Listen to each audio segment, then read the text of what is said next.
Welcome to the Recovery Roundtable podcast, where the journey to sobriety opens up through powerful discussions and shared experiences. Join your host, Mark, who will bring you stories of triumph and resilience from the heart of Pacific Shores recovery. Every episode offers insights and support, guiding you through the challenges of addiction recovery. Thank you for joining our community. If you're ready to start or continue your recovery journey, we're here to inspire and support you. Let's explore recovery together. I just got to meet you for the first time officially, and so I am pumped. If you don't mind just kind of sharing who you are, where you're from, because I can tell you have an Orange County accent. So born and raised in Southern California. Born and raised from California. First and foremost, I just want to thank you for the opportunity. Thank you for this platform. Thank you for giving not just people in recovery a voice, you give everyone a voice to actually show the horizon of recovery, that it's not just a one-shot-fits-all type of thing, and where you're able to reach many people. So I'm honored to have this opportunity to be able to sit here before you.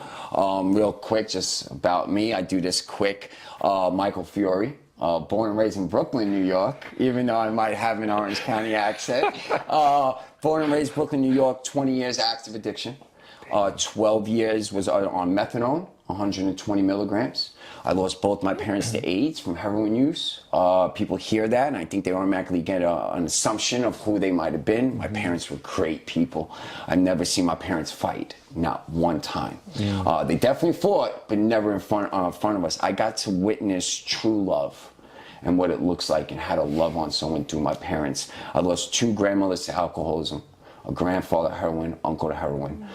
Just that being said, I lived a whole lifestyle of active addiction. I don't really speak too much about the active addiction side, because to me, addiction is a mindset and it's a lifestyle. Oh, come on. It's behavior and the practicing of that behavior. I personally do not identify as an addict. For these 3 years of my recovery, I have not, because addiction is what we did. It is not who I am. I did heroin. I wasn't heroin. Once I understood that I am not an addict when I'm not using, it opened up my mind to now be able to focus on the real problem, my behavior. Because drug use is a symptom of the problem. I could take the drugs out, start shopping, gambling, all the types of things. So to me, addiction has really very little to do with the dependency of the addiction. It's more about, why did I see drugs as a solution? Because that's what it was for me. Drugs helped me get through things, gave me motivation to do things. So me personally, my recovery is more based on learning backwards to move forward. I can't become who I need to become in recovery until I first find out what led me to drugs and what allowed me to stay in that lifestyle. Oh my gosh. I like halfway hearing you say that, I want to jump up and do backflips. Okay. Because this is where we see, I mean, it's a wonderful debate. And when you can debate both sides and actually be okay of hearing it, of nature versus nurture. And so my uncle, he actually passed away last year, but wrote a book called The Worry-Free Life. And his name is Terry Sambeck. And he was the first one who really started to open my world through his teachings of exactly what you're saying, of how we are, well, I'll just put it this way, the way he explained it. Let's look at addiction or alcoholism. So you ask a person who identifies, I'm an addict alcoholic, why? Well, because I use or I drink. Okay, well, but why do you use or you drink? I just told you, because I'm an addict alcoholic. And so it's this circular logic. And he was the first person that showed that to me, and I thought, oh my gosh. So if I continue to say I am to the biggest word, I'm assuming you're a Bible-backed kind of guy. Yes. Two of the most powerful words in any language is I am. And if I'm saying I am an addict, I am an alcoholic, we go back, like you were saying, to who we were, or excuse me, what we were doing, not necessarily who we were, but it was a symptom to the problem. So how did you get to the core of the problem, finding that drugs and alcohol actually worked, and it sounds like it worked for 20 years, Yeah. and then eventually it's, this isn't working, or at the level of life that I want to live, what is another way that I can not mask the real issue, but actually get to the core of it to heal? So to just jump, because of my faith, death and life is in the power of the tongue, and those who love it eat the fruit therefore of it. What I realize is life is not about finding definitions. Life is finding about experiences. If I say I'm an addict, I am defining myself based on my past. So my past is defining me rather than explaining to me what I could become when I do this and that and this. So when I give myself a title, let's say I'm CEO of ABC and you had nothing to do with me, and I'm like, I'm Mike CEO, you're automatically thinking of characteristics because of the title. The I am creates characteristics. The longer I said I am an addict, my mind was still, even without the drugs, I was still operating in an addictive mindset because of the identification. For me, what really changed was it's more about future hope than it is about past mistakes. And whenever my mother passed away when I was in treatment, 3 weeks after, it took me 6 months to detox off of methadone at a facility, because there's no way I'm doing it at a clinic, right?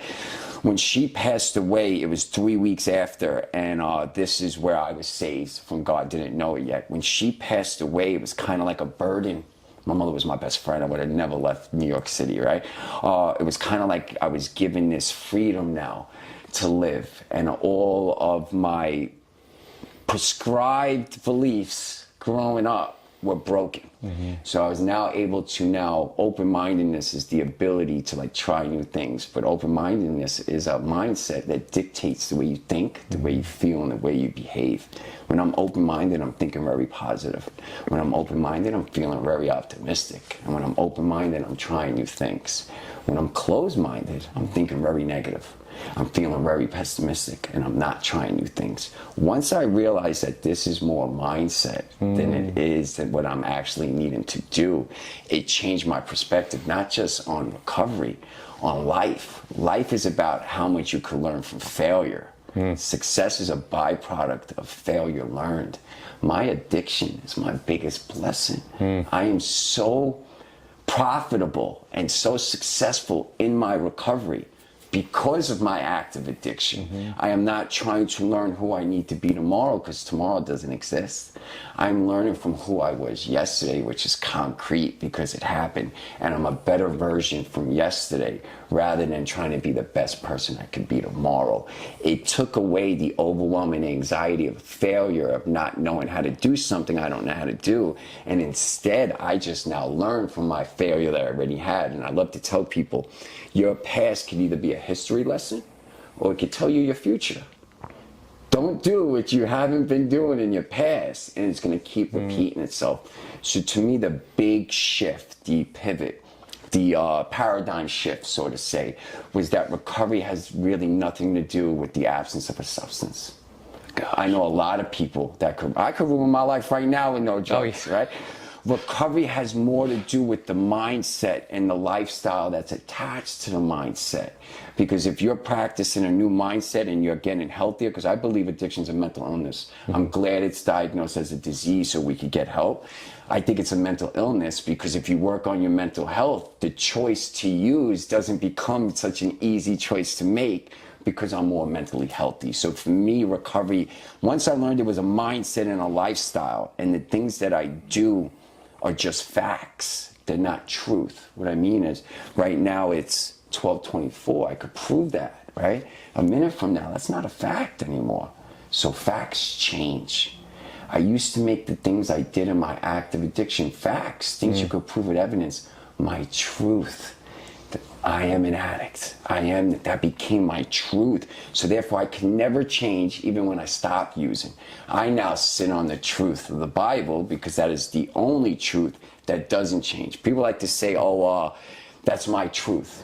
No such thing as your truth. Your truth is always changing. So I can't rely on my own identity of myself to be my own truth.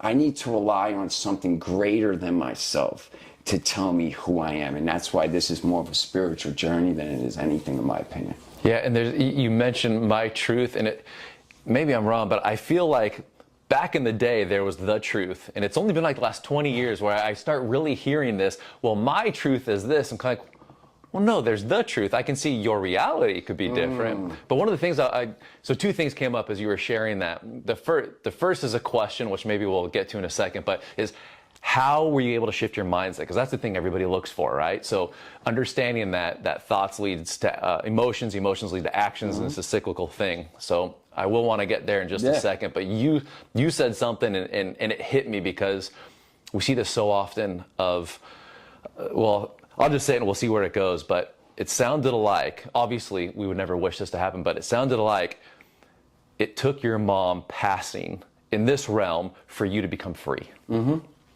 So can we dive into that a little bit more? Because that's death, actual death, trips so many people up, especially in early stages of addiction, and you drop like here's your mic, like, you know what I mean? You had a mic drop moment where you go, she died, and that basically had to happen for me to become liberated and to find the truth. So do you mind if we dig into that a little bit more? Not at all. So my father passed away from age 13 years prior to my mother. My father was the excuse to become an addict, get closer to him, right? Whatever.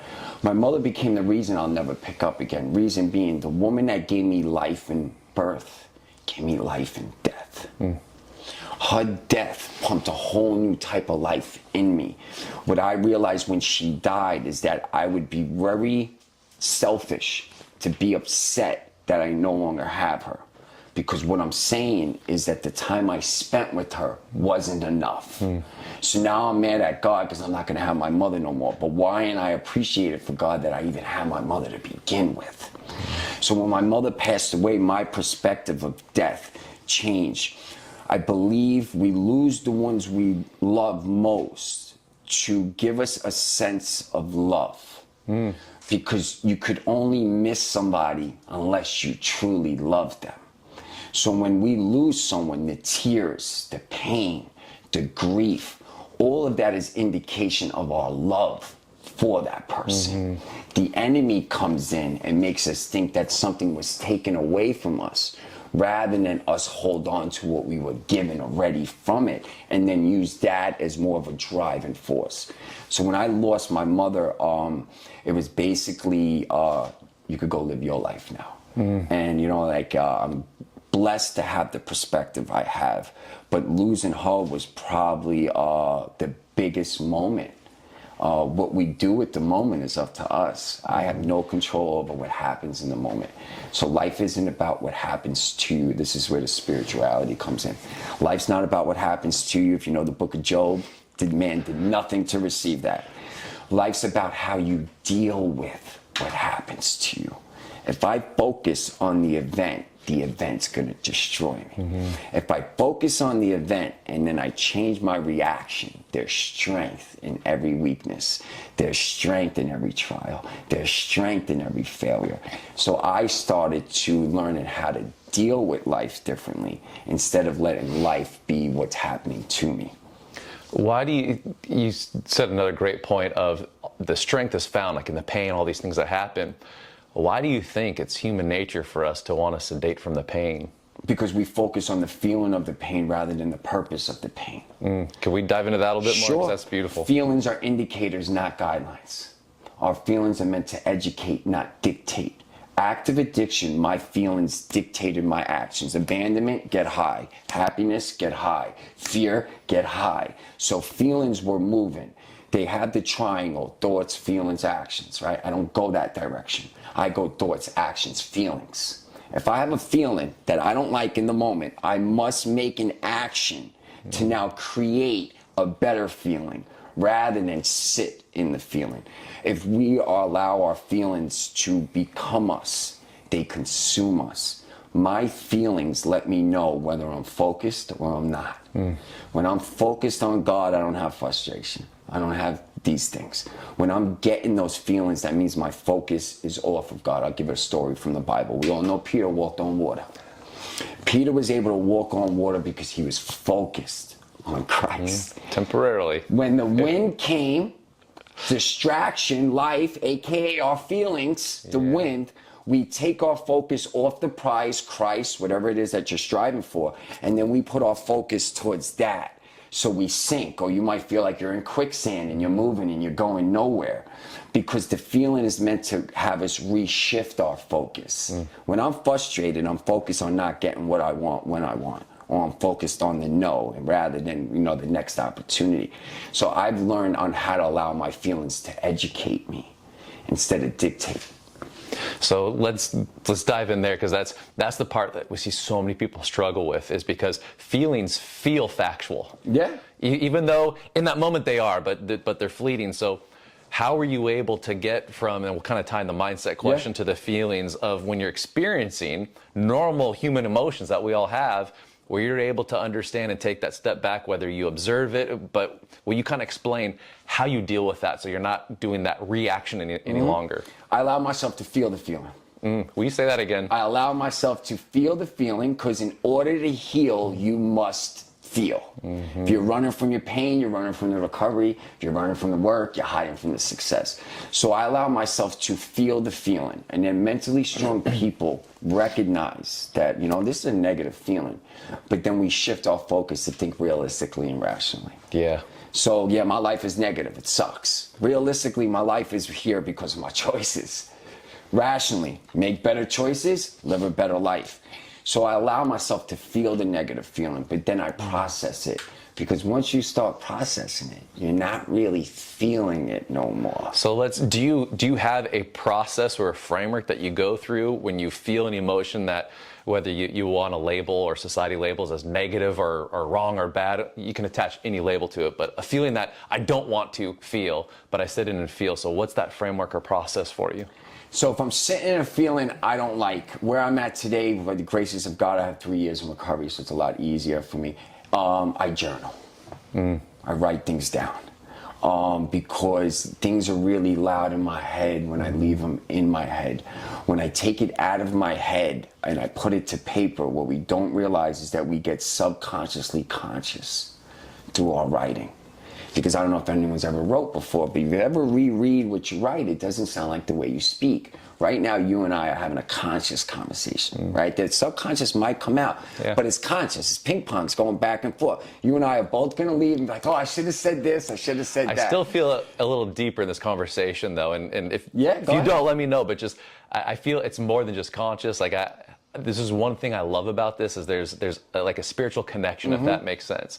So of kind of going a little bit deeper and grabbing this, but you said one thing. So my parents got divorced when I was 6 years old. Okay. They put me into therapy, and nobody ever told me you could stop. So I'm still in therapy, almost 40 years later. So some people go, wow, you're really screwed up. Yes, but everybody would always say journal. And I don't know if you can relate, but for some reason, this part of me, if someone says to do something, I do something opposite. If someone says not to do something, I go, oh, I'm going to show you. Yes. So for the longest time, I didn't journal. And I had one therapist that said, do you know why, as professionals, we say to journal? Do you know why? No. So I said the same thing. I'm like, oh, because get your feelings out, different things. They go, no, what happens is your thoughts move way faster than you can articulately write. And so what happens is when you write, it forces your thought process to slow down. And then what happens is the software, every once in a while, the unconscious goes, oh crap, we weren't supposed to put that up there. And you actually document that. And so once I started learning, because I never journaled before until someone said, it's going to help you, but here's why. So I remember journaling, and I don't know, maybe like 14, 15 years old, whatever it was, and I'm writing, and all of a sudden I'm looking at things like, okay, where did that come from? Like that is not me. And so it started to release the unconscious thoughts, the guilt, the shame, the blame, all the pain that we tend to, part of the human experience, right? I think we get more complete thoughts when I write, because when I write a few words and I stop and I think and I process and then I complete the thought. For me, writing is the only way for me to quiet what's going on in here, because I can't tell the difference between God and the enemy sometimes in my head, right? Because it sounds like the same voice. The only way I can really get to know the difference is when I get it out, either through my mouth or I get it out on paper and I reread and I'm like, oh, wait a second. Yeah, you take the war within and you get it without. So it's so funny because I'm in a men's group and we're going through John and we started referencing Genesis and the very first sin. It's so funny because I'm like, I wish the devil still kind of showed up as a snake, because it'd kind of be like, I know who you are, right? I'm not going to answer the door, but like, it's not. It's the blonde or the brunette. It's the, like whatever it is for you. And it's kind of like comfortable in the church than the club. Yeah, and I'm like, oh, I wish the devil was how Hollywood presents it with the pitchfork and the horns, because nobody would let that dude in. Yeah. So you journal to process, to get the full, complete thoughts, understanding that I am not my thoughts, I am not my feelings, I process my feelings, and then once you extract the lesson, how do you start applying that?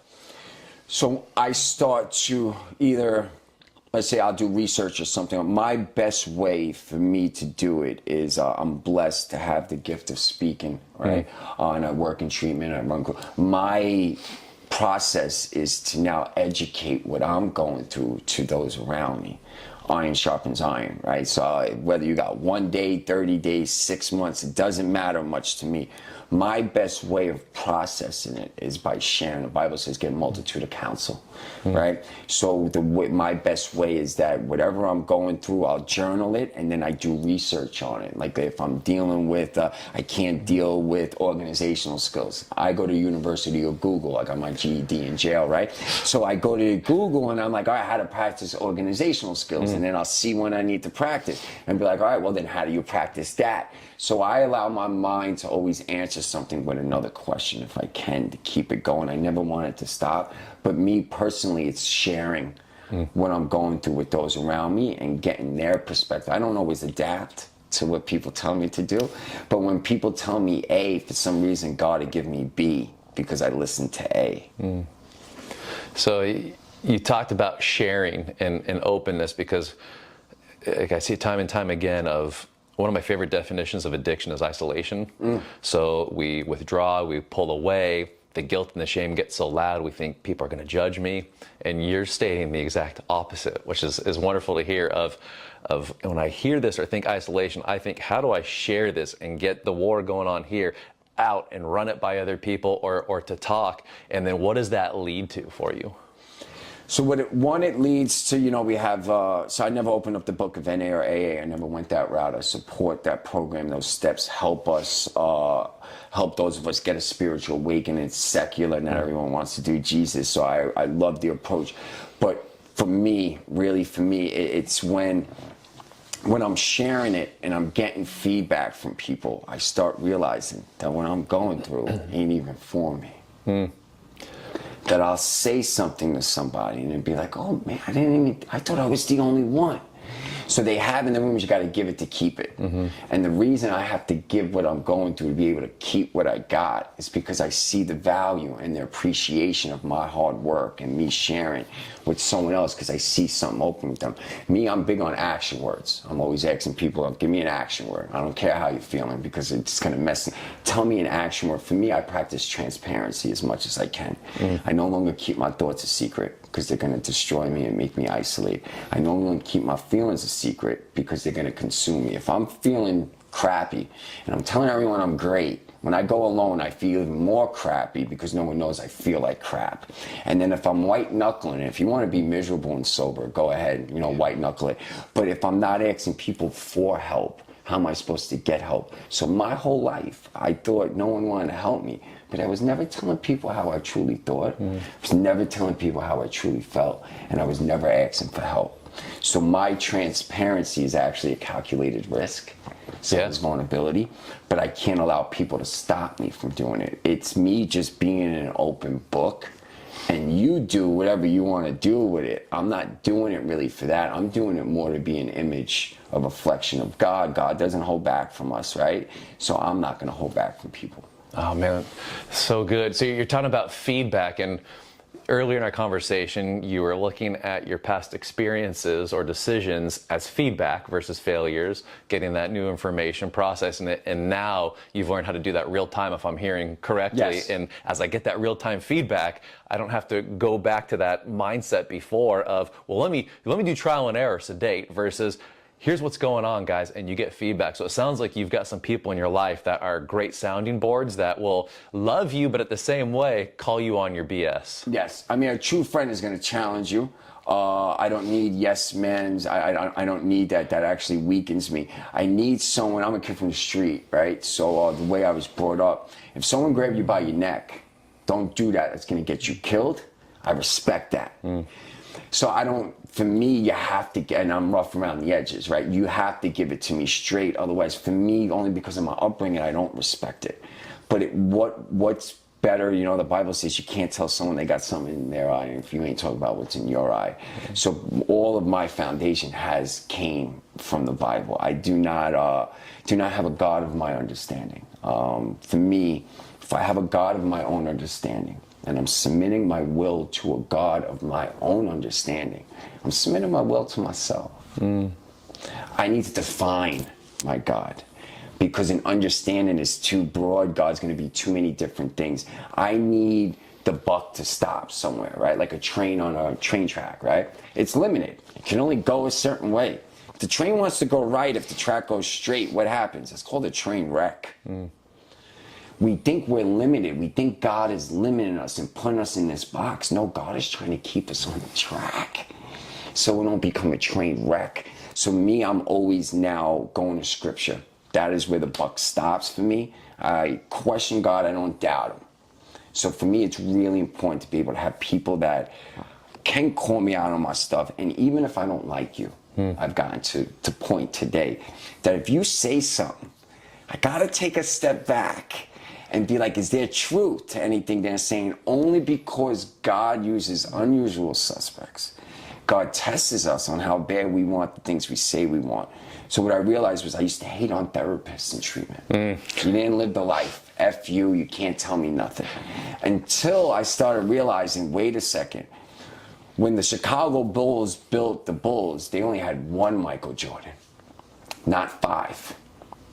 Scottie Pippen, Tony Kukoc. When we're building our team, we need to build a team of people who are strong where we are weak, regardless if they live the same lifestyle.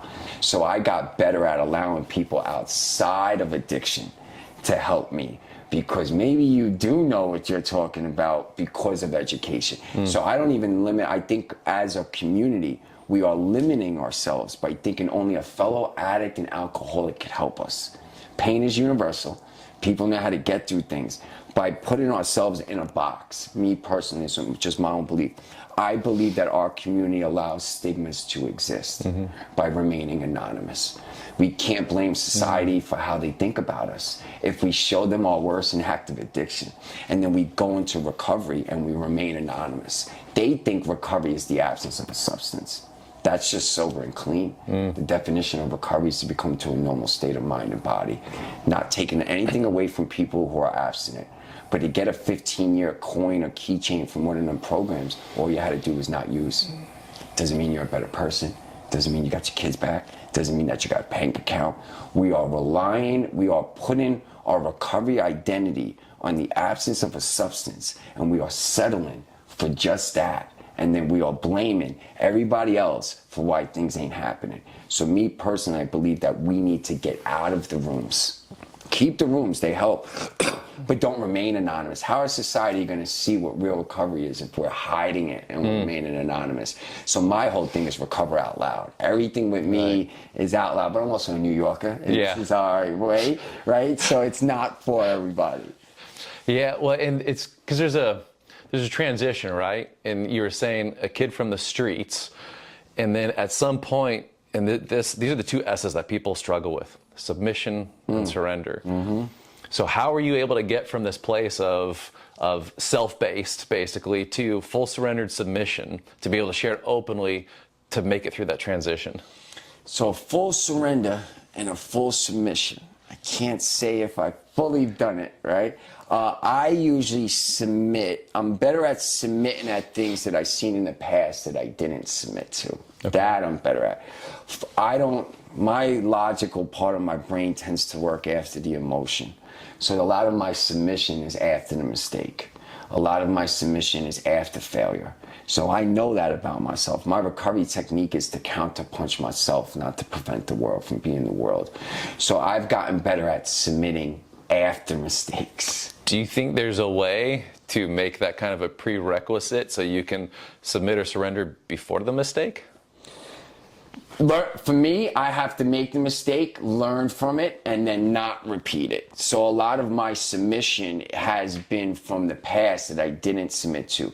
Today, my submission and my surrender is more about me giving up, me having to be great at this, and me more allowing God to be great at it. So people say let go and let God. And that's a great term. For some reason, it just doesn't register with me. I can't let go, dude. I just can't. So I changed the way I said things because words are very powerful. It's let it be and let God do his thing. I can't let go of the things people done to me.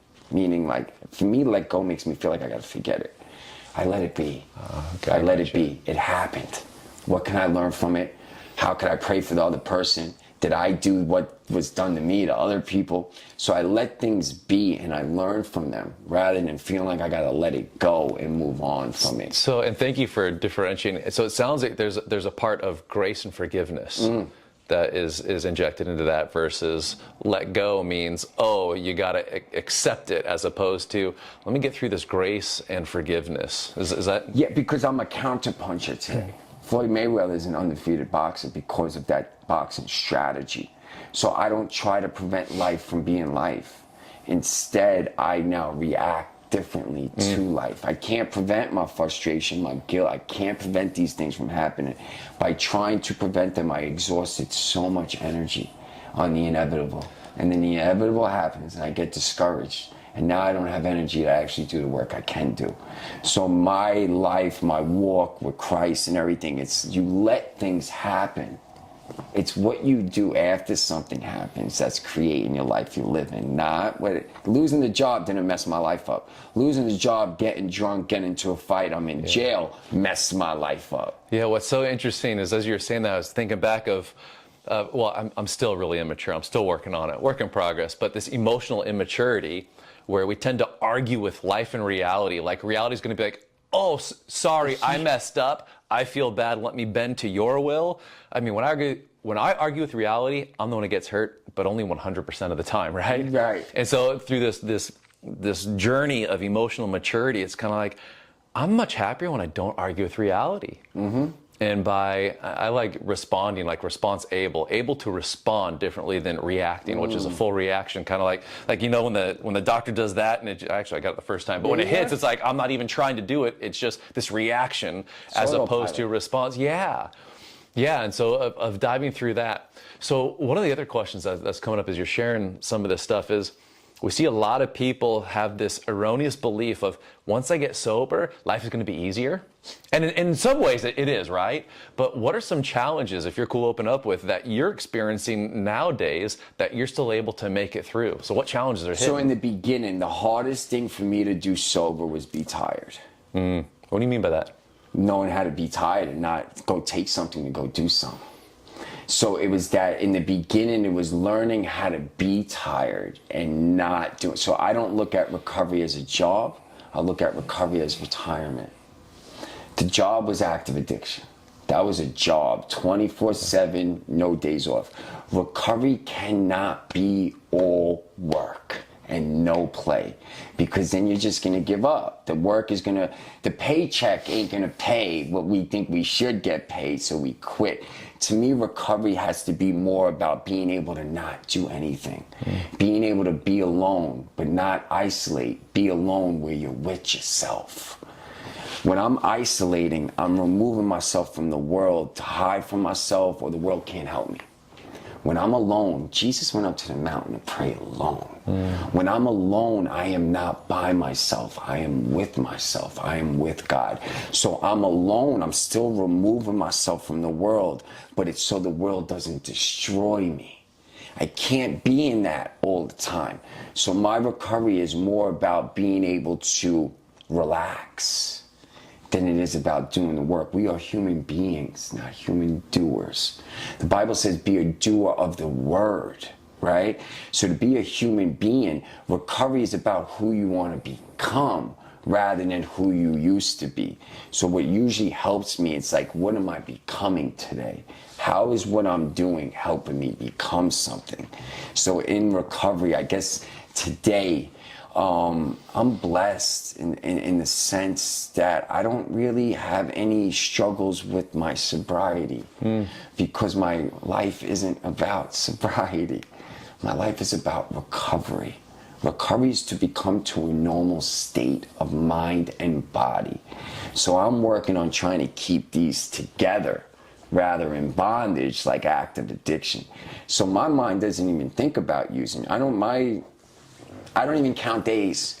My recovery identity has nothing to do with the day. So it's more about, I guess, the mind and the body staying together through my spiritual walk is my recovery than it is about staying sober. But then again, I'm 3 years into this, right?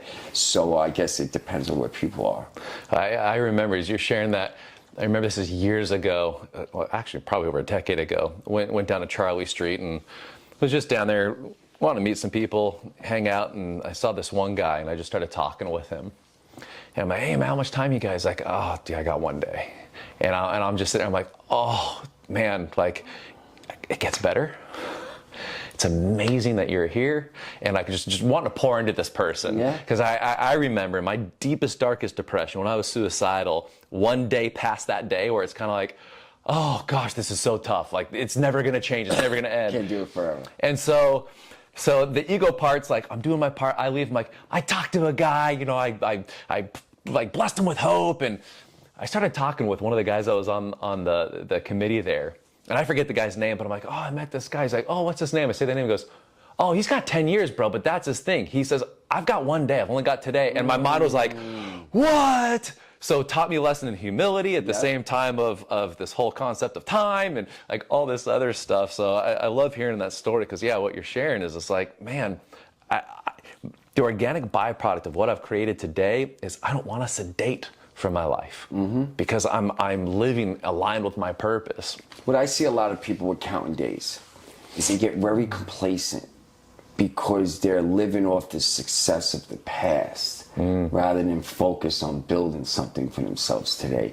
And then by counting days and making our recovery identity amount of days, I've seen so many people, quote unquote, relapse and not tell anybody because they don't want to start their days over. So I don't label my recovery sober or clean. I label it the grind. Because recovery is you're grinding every day. Like, you know, like, so in this way, let's just say if I happen to mess up, I get right back on the horse because it's a grind. My recovery identity really isn't anything of the traditional ways because what is, like the guy said, the record for staying clean is 24 hours. You know what I'm saying? Someone got 10 years because of 24 hours. So then it made me think, you know, one day at a time. What is that doing? It's building momentum, not speed. We're trying to move fast with our days. So if you think of like a rock going down a hill, it starts off slow. But as it goes down the hill, it picks up momentum. The momentum determines the speed. My recovery, the momentum determines on how much I could do. The one day at a time helped me build momentum. When I used to want to build speed with one day at a time. 30 days, I got to have this. 60 days, I need to have that. 90 days, that. That's speed. Now it's about momentum. It's about how much can the ordinary creates extraordinary. The more ordinary you could be every single day and practice the consistency of ordinary, ordinary will evolve to extraordinary eventually. You don't get an extraordinary life because you want it. Don't let anybody lie to you and say you get what you want. We don't get what we want. There's a lot I want that I don't have. We get what our habits produce. Yeah, that's key right I there. needed to first produce the habits of a CEO or whatever it is I wanted. First develop the habits before I could actually become that person. Everybody wants all these things in recovery and you're going to get them. It's real easy to get stuff. It's harder to keep it. It's real easy to get off the drugs. It's hard to stay off the drugs. My whole perspective shifts when I realized, like, wait a second. If I want this, I first must become this before I get that. And once I started seeing that and God starts talking to me and I have wisdom I have no business having, I like to say I'm tapped into God's Wi-Fi and he has that 5G everywhere. I'm tapped in and it's like he's just now feeding me things because I have never read a book in my life. I'm a very specific reader. Sniper, not a shooter, like Eric Thomas says, right? So like it's wisdom is something that you could acquire outside of degrees and stuff, but it's how are you seeing life? What's that vision and that perspective for what life is for you? And if you don't have God, you don't have any idea of what this is. Everything is a moment to moment thing. Life becomes moments rather than about a broader picture. I'm more focused on heaven than I am focused on earth. I'm not going to be here for that long. So how do I get there? Where do people want to go, and how do you get there? Rather than how do I get to what's going on today, basically. So one of the other things, you talked about rest earlier and the importance of learning how to sit with yourself. Mm-hmm. So can you kind of go through that journey? And the reason why I ask is because that's one of the biggest struggles, especially early in recovery, is learning how to sit with yourself and be alone with this, but not necessarily lonely. Yeah. Communication. What do you mean? How you're speaking to yourself. Self-talk is the program you install to your computer, which is the brain. The reason I didn't want to be by myself is because of the way I spoke to myself when I was alone. In order for me to have learned how to be alone, the conversation had to get changed from judgment to cheerleader, to teacher and student, rather than parent and son and talking down. So in order for me to be comfortable alone, to me, communication is the foundation of anything. Trust, love, honesty, loyalty, it's communication. So my communication thoughts become words, words become actions, actions. So how do we change our thoughts? The only way I was able to change my thought is allowing Christ into my heart. And if anyone does any scientific research between the heart and the brain, they're connected with neural pathways. Our heart has something called the little brain in it. It's not just a pump. So therefore, our heart has memories. There's no way for my mind to be transformed. I can't stop a thought from coming in my head. But fear isn't starting in thought. Fear is starting in unresolved trauma that I haven't healed from in my heart. So before anybody tries to be alone, you have to allow something into your heart that will transform your mind. To me, it's only Jesus, but not everyone's going to do Jesus. What are you allowing into your heart? Like, what is really moving around there? So for me to be alone, it's the communication. And whenever I'm talking down to myself, I got to change the conversation. But being alone to me now is my safest place when it used to be my most detrimental. But knowing how to be around people and being part of a group of people, you'll learn how to be better with yourself, you know? So for me, if you can't be alone, get around people and learn how to get comfortable with telling who you are to people, honestly. So then when you go alone, you'll be a lot more honest to yourself. That's what helped me too. So what were some of the actions that you took and put into place, everything that you just shared? Because that was fantastic. I want people watching this to understand, here's just some ideas of what to do to get there. When you're alone, just don't sit there on a couch by yourself. I walk. I love therapeutic walks because when I'm walking, my body's moving, I'm in nature. If you can't be alone by yourself, do not be alone in a room by yourself. Be alone in public around people. You don't have to associate. This way, you know, you don't really feel. I can now be on a couch by myself, but before that, I would always put myself in an area where there's things going on that when my mind started to focus on negative, I could shift it, look at a tree, find something like that. So for me, the best remedy for being alone in the beginning was to be alone, but in places where I was by myself, but still had things going on around me. No, and that's good because we do what we call walk and talks here, and you shared of being out in nature and walking, and the science behind it is when you're using the left side of your body, your right side of the brain is firing. When you're using the right side of your body, the left side of your brain is firing. It's called EMDR. Yeah. But so what it is I call it's a poor man's way for EMDR therapy with oneself. Okay. But it works. As you're walking, it starts assessing different memories, different parts of the brain, starts firing off. And so I think it was Einstein who said, you know, if you use the same thinking that got you in the problem, you can't get out of the problem. But as you start using your brain in different ways, so that's a beautiful thing. So going for walks, contemplating, processing, and then do you journal before the walk or after the walk? So I journal when I wake up in the morning. My morning journal, every sentence starts with "I will continue." So I will continue to allow the Holy Spirit to intervene in my thoughts. I will continue to show up for my appointments on time. I will continue. So I'm starting my day off telling myself what I need to continue from yesterday so my ordinary could become extraordinary at one point. And then my night journal is processing the day. Okay. I don't think what people realize is that it's far more important how you wake up and how you fall asleep than what actually transpires throughout the day. We allow the day to take control over it. I have to process my day, meaning where were areas I did well? Good, let's do more of that tomorrow. And this is where things really change for me.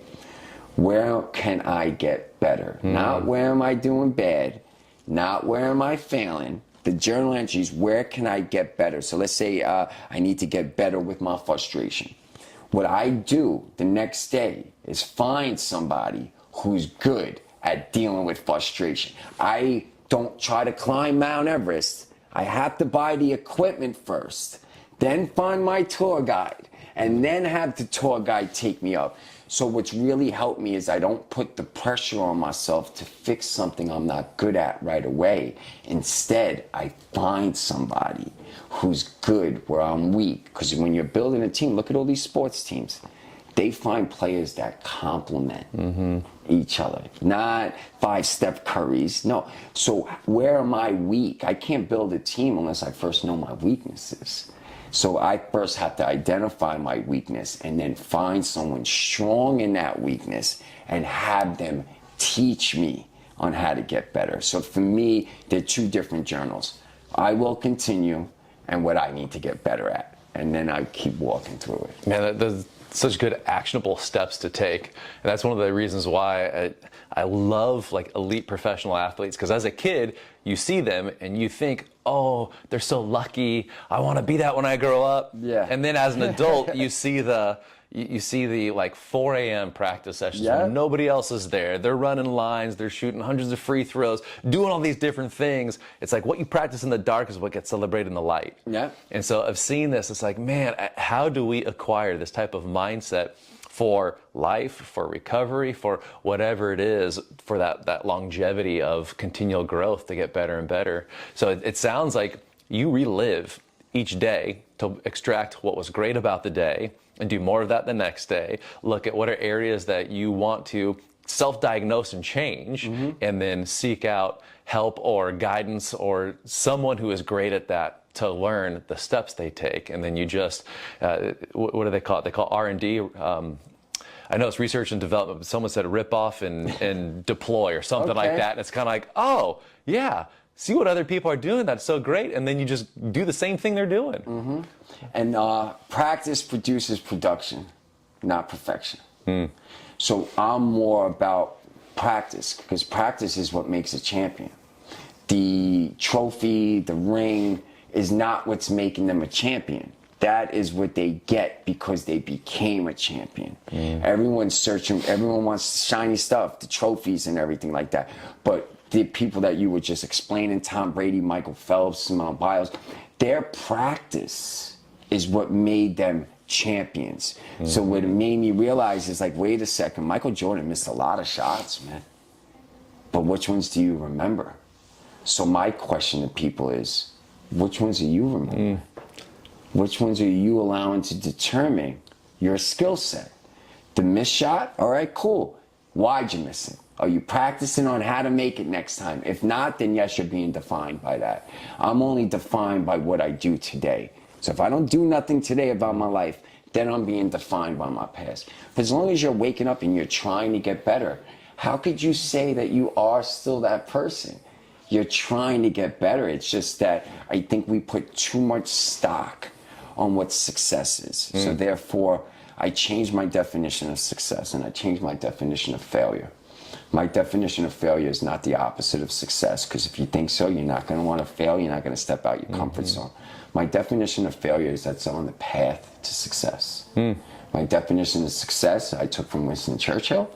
My success is going from failure to failure without losing enthusiasm. So my success is not the money in my pocket. That's a result of me showing up to work every day. My success is not the apartment I live in. That's a result of me getting the job done. So my success is never in the acquiring of things. My success is in the work to acquire it. So success comes to those who aren't looking for it, right? So if you're too busy doing the work, you ain't even worried about what you're not getting because you're in the work. So I had to change a lot of definitions. Yeah. Mantras, that's a really good way to shift focus when I'm expecting things to go a certain way and I'm not getting it. Mike, life's experiences, not expectations. When I'm feeling I'm not being impressive because I live a very blessed life and I do great things all over the country, when I'm not getting that, it's like, you know what, it's more about purpose than it is about success. It's more about impact than it is about being impressive. I was a man of quotes prior to becoming a recovery minister and part of a church. Now I'm a man of scripture. It was just God preparing me. So even if you don't believe in God, learn some quotes on fear. Get some quotes on anxiety. There's a great quote that I got that I love telling people about courage. Courage is not the absence of fear. Courage is the perseverance through it. So to be a courageous person, you must feel the fear. To be courageous means the fear doesn't stop you. I used to think courage meant nobody was afraid. Oh, he's courageous. He ain't afraid. No, that means he's fighting through his fear. So quotes, if you're not into God yet, it'll help. I want to know where people are getting your source of information. Yeah, we get a lot of veterans through here, and one of the best, I'm going to butcher it, I wish I memorized it better, but one of the best quotes about fear and courage, one of the veterans shared, he goes, fear is pissing your pants in the midst of battle. Courage is fighting with a wet pair of pants. There you go. And I'm like, oh, that resonates so much more with me. So speaking of success, we'll wrap up here, is I feel like a great version of success is we become the version of ourselves that we needed in our darkest hour. So a lot of people that are watching this might currently be like right now in their darkest hour. So thinking back to you in your darkest hour, and now you're your person who you are wanting to come back to give you that piece of advice, that encouragement, that hope, what would you go back to tell that version of you now that you are here? That version of me ain't hearing nothing anybody got to say, even if it's himself 20 years, right? Well, and that's what we battle, right? Yes. So this is why I love framing it this way, because it's like, man, there's a part of me that goes, even if it was me from the future going, look, it is me. It is us. There's still a part of this that goes, I don't know if I'm ready to hear this. So what would I say? That's a great question. I get, it's coming right off my mind because of where I was. You are not a sum of what has happened to you. What has happened to you is actually going to help you become what it is you need to become. So like in my darkest moment, darkness has became the light. So that's why I don't really talk about active addiction. I'm blessed. Your current circumstance is not your final destination. That's what I would probably say. Where you are today is not going to be where you are a year from now unless you choose to stay there. So a lot of times I would let the moment become greater than me. So I was never able to conquer the moment. If you allow the moment to become something that can make you better, you then become the conqueror of that moment. And darkness is, it's not a bad thing. It's everything is how you use it. Darkness is just the absence of light. Evil is just the absence of good, right? So a little bit of light will conquer the darkness. So if anyone is in darkness right now, my suggestion is there's someone in your life right now, I don't care who you are or where you're at, someone in your life that is a light. And maybe you're not going towards the light. Reason being, because the light shows you everything you're not doing. You know why I hated people that were doing better? You were showing me what I wasn't doing. So I hated you for that because I didn't want to do the work. When in reality, the magic that we're looking for is in the work that we're avoiding, right? So, I mean, if there was anything I would tell myself, your current circumstance is not your final destination. Stop making this moment the rest of your life and make this moment an opportunity to live a better life.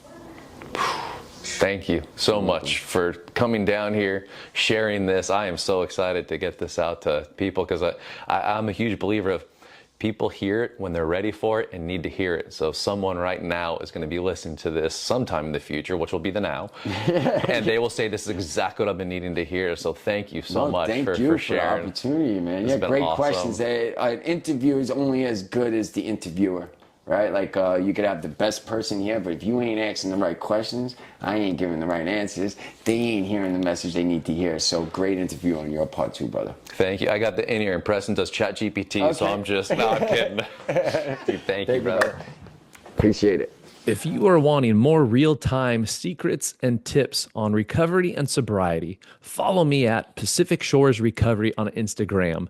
So that way you can get real-time updates of what's working, what the best type of habits are for long-term recovery and creating a fulfilling life.